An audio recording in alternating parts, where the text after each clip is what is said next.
ദൈവത്തിന്റെ ഏറ്റവും പ്രിയമുള്ളവരെ, അവിടുത്തെ സമാധാനം ഞാൻ ആശംസിക്കുന്നു.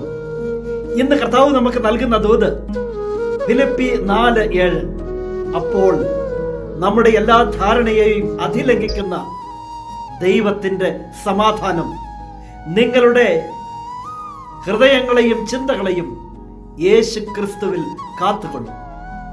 എപ്പോൾ നമ്മുടെ പ്രാർത്ഥനകൾ ദൈവസന്നിധിയിലേക്ക് ഉയരുമ്പോൾ, നമ്മുടെ ജീവിതം ദൈവത്തിന് സമർപ്പിക്കുമ്പോൾ, വിശ്വാസത്തോടെ നമ്മുടെ ഉദ്യമങ്ങളെല്ലാം ദൈവസന്നിധിയിൽ സമർപ്പിച്ച് പ്രാർത്ഥിക്കുമ്പോൾ, അത് കേൾക്കുന്ന ദൈവം ജീവിതത്തിൽ ഇടപെടുകയാണ്. അപ്പോൾ നമ്മുടെ എല്ലാ ധാരണയെയും അതിലംഘിക്കുന്ന ദൈവത്തിന്റെ സമാധാനം, അതെ, നമ്മുടെ ധാരണകളൊക്കെ അപ്പോൾ മാറി മറിയും. എന്നിട്ട് നമ്മുടെ ഹൃദയങ്ങളെ, നമ്മുടെ ചിന്തകളെ സമാധാനത്തിൽ നിറച്ചിട്ട് അവിടുന്ന് നമ്മെ കാത്തു പരിപാലിക്കും.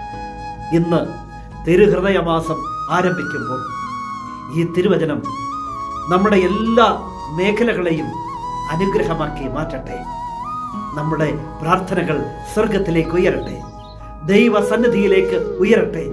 എങ്കിൽ നമ്മുടെ എല്ലാ ധാരണയെയും അതിലംഘിക്കുന്ന ദൈവത്തിന്റെ സമാധാനം നമ്മുടെ ഹൃദയത്തെയും ചിന്തകളെയും യേശു ക്രിസ്തുവിൽ കാത്തുകൊള്ളും. നിന്റെ ദൈവം നിന്നെ സമൃദ്ധിയായി അനുഗ്രഹിക്കട്ടെ.